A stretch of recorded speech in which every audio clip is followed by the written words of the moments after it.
Então isso quer dizer que os bastidores continuaram a ferro e fogo, mas fica depois da vinheta que vamos falar da segunda temporada de WWE Unreal.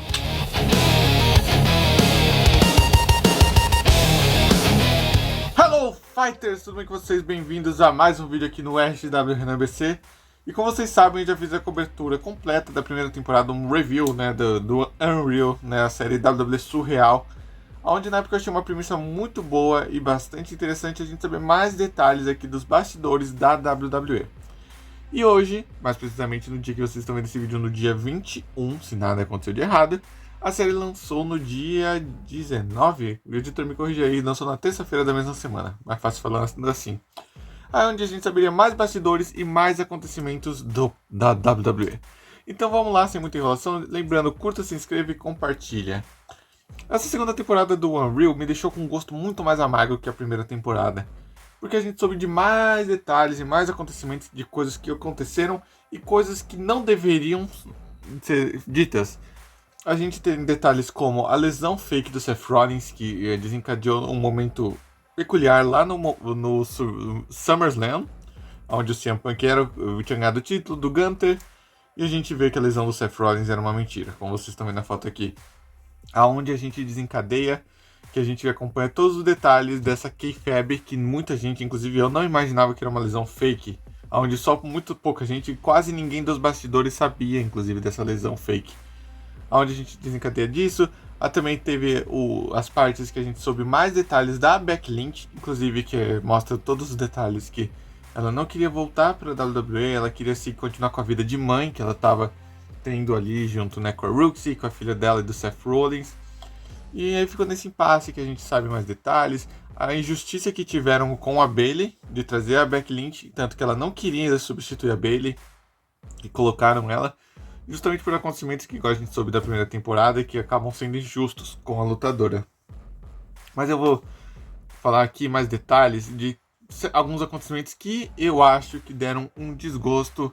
E também eu acho que a gente pode dizer que o Triple H, com certeza, foi definitivo um cara muito ruim. O primeiro ponto e o primeiro levante aqui. A gente teve antes a história do Penta, que foi incrível. A gente soube mais detalhes do pop que o Penta teve, dele chegando na WWE. Sim, sem dúvida nenhuma, ele é um sucessor digno muito grande do Rey Mysterio. Agora, outros acontecimentos, e esses assim que me incomodaram, e eu vou estar falando agora aqui com vocês.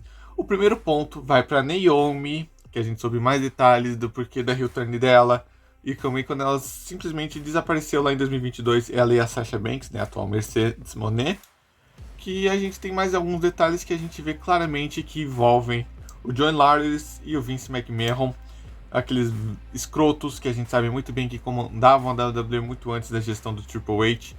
A gente sabe mais detalhes disso, por isso que elas zarparam da WWE mesmo sendo campeãs de duplas na época. A gente sabe mais detalhes da heel turn da Naomi, que eu achei bacana a gente ver que depois, desde ela estando desde 2009, foi a primeira vez que ela teve sua ascensão de grande título, ali como a gente sabe nos detalhes. Essas partes bacanas da gente ver o crescente dos lutadores, inclusive a gente saber mais detalhes de como a Io faz o treinamento dela, que é muito intenso também, a Io Sky, nossa querida Japinha maluca, amiga da Rhea Ripley, e a gente saber da luta delas do Evolution 2, todos os pontos, a ligação, que elas têm um emocional muito forte uma com a outra.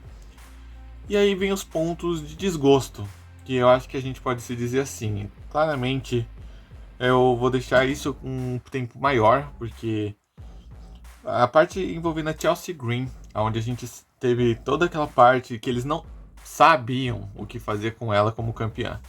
Para começar, Michael Hayes, desculpa o linguajar do que eu vou falar aqui, e você, se for menor de idade, me perdoa, mas é um tremendo de um filho da puta. Porque ele consegue fazer você ficar com uma raiva dele, porque ele fala: a Chelsea Green nunca vai ser uma Tiffany Stratton, nunca vai ser uma Charlotte Flair, uma Alexa Bliss, uma Jade Cargill. Meu filho, só te digo uma coisa: a Chelsea Green consegue ser muito melhor que não todas essas, claramente, porque a gente sabe que a Charlotte Flair é a maior lutadora em quesito de títulos da WWE. Mas, sem dúvida nenhuma, é um absurdo ele falar que ela nunca vai estar numa chance de um título grande na WWE. Ele, o Michael Hayes e o Triple H não enxergar isso nela. sendo que ela entrega de corpo e alma todas as vezes, tanto que ela até mostrou que foi a 7ª vez que ela quebrou o nariz, ela até mostra a cirurgia, aqui a cicatriz da cirurgia. É uma ligação que a gente vê que ela se entrega de corpo e alma, e a WWE nunca vai dar o valor de fato para ela. Sem dúvida nenhuma, ela consegue o seu valor muito por conta do Road Dogg. E olha, Road Dogg é um cara que eu sempre subestimei muito antes de ver esse Unreal. Pra mim ele era só mais um integrante do Generation X, daquele grupo do Triple H, do Shawn Michaels e assim por diante. Mas o que esse cara faz pela Chelsea Green, e principalmente pelo nosso próximo participante que eu vou falar na sequência, é sem dúvida uma vertente muito gritante. A gente vê que ela construiu toda a vida dela graças ao Pro Wrestling, tanto que ela falou no documentário que tá fazendo a casa dela dos sonhos há mais de 2 anos graças à luta livre, e a gente vê que a WWE trata ela como um nada, sem dúvida nenhuma. Eu mesmo sendo fã da Chelsea Green, ela não é minha lutadora favorita, mas está facilmente entre as top 5 melhores para mim de todo o Pro Wrestling como um todo. E eu acho que ela seria muito mais bem valorizada numa empresa como a TNA, como ela estava antes, ou até mesmo como a Elite Wrestling. Eu acho que essas duas empresas até valorizariam mais ela pelo trabalho duro que ela vem dando e também pelo carisma que ela tem.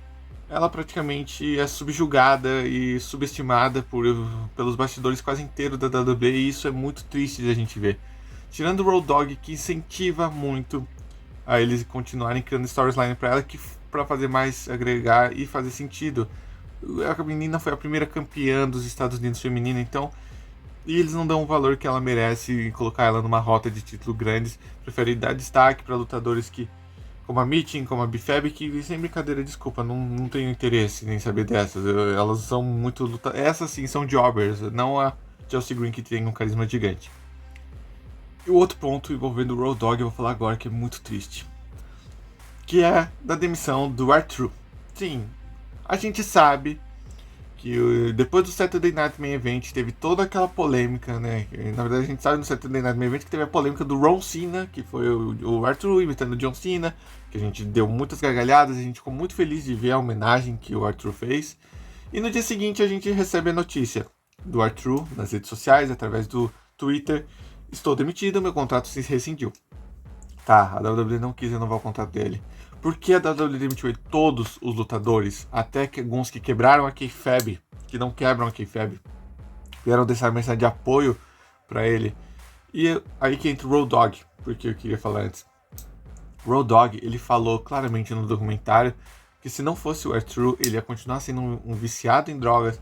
O R-Truth salvou ele desses vícios, dessas coisas ruins da vida, e eles tinham uma ligação muito próxima. O Road Dogg, que trabalha nos bastidores da WWE hoje em dia, e ele ficou muito mal. Ele chegou a ponto, ele falou que ia falar com o Triple H sobre a situação, e aí vem o ponto. O Hunter, né, o nosso querido Paul Levesque Triple H, falou: o R-Truth acabou o contrato dele, eu esperava que ele viesse a mim pra gente renovar o contrato. Ô Triple H, deixa eu te fazer uma pergunta muito séria. Você renovou o contrato de diversos lutadores inúteis ao longo de desses anos que você tá na gestão. E o R-Truth, que é um lutador de longa data, que ele tá desde a época da WCW, se a gente for levar assim, eu acho que é o lutador que tá mais tempo ativo no roster da WWE. O cara que todo mundo ama, não existe gente que odeia o R-Truth, até os heels adoram o R-Truth. Sério que você esperava que ele fosse até você para renovar o contrato? Você não pensou em renovar? E pelo amor de Deus, eu achava e ainda acho que o R-Truth deveria ter um contrato de lenda na WWE por toda aquela importância que ele carrega pro wrestling como um todo. Ele pode não ser o melhor lutador de todos, mas ele tem o carisma, ele tem o público, ele tem fãs igual eu, igual você que tá assistindo a gente aqui. Então, sério, foi muita babaquice do Triple H. Sem dúvida nenhuma, ele se demonstrou um tremendo babaca que só pensa em dinheiro. Não é errado, isso até porque ele é o CEO da WWE, mas ele esquece o lado humano dos lutadores em muitos aspectos. Ele tem seus preferidos, isso fica nítido aqui.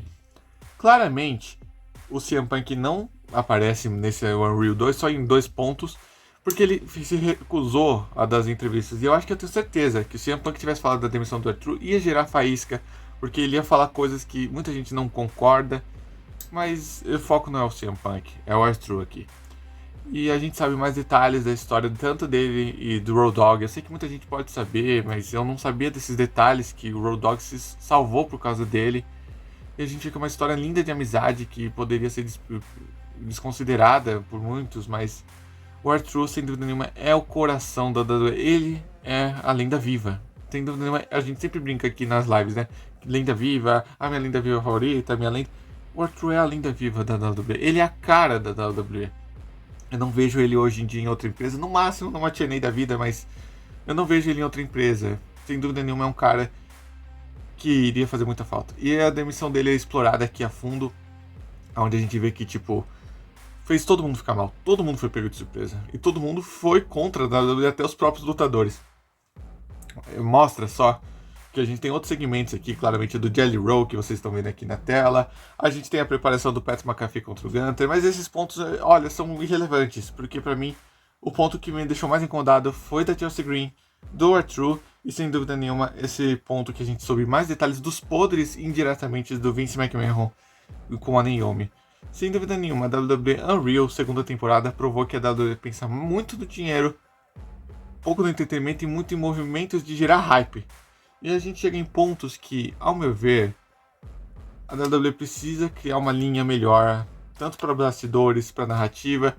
E a Unreal segunda temporada mostrou que a TKO, a WWE, não estão pensando nos fãs, estão pensando no lucro que a gente vai dar para eles. Isso não significa que eu vou deixar de assistir, deixar de fazer cobertura, deixar de fazer review. Mas é triste a gente ver que uma empresa que a gente ama tanto está pensando mais só nisso e menos em nos entreter, como a própria letra última do seu nome fala, Entertainment. Mas Fighters, é isso, eu espero que vocês tenham gostado. WWE Unreal vocês conseguem encontrar lá na Netflix todos os episódios da primeira e da segunda temporada. E a terceira temporada vai explorar o desfecho da carreira do John Cena, dos últimos 4 meses dele. Sem dúvida nenhuma vai ser uma temporada emocionante que sai no verão americano esse ano, ou seja, em agosto de 2026 a gente já tem a terceira temporada. No mais, Fighters, é isso. Vive e não sobreviva. A luta será sempre eterna. Até a próxima. Fui. Tchau, tchau.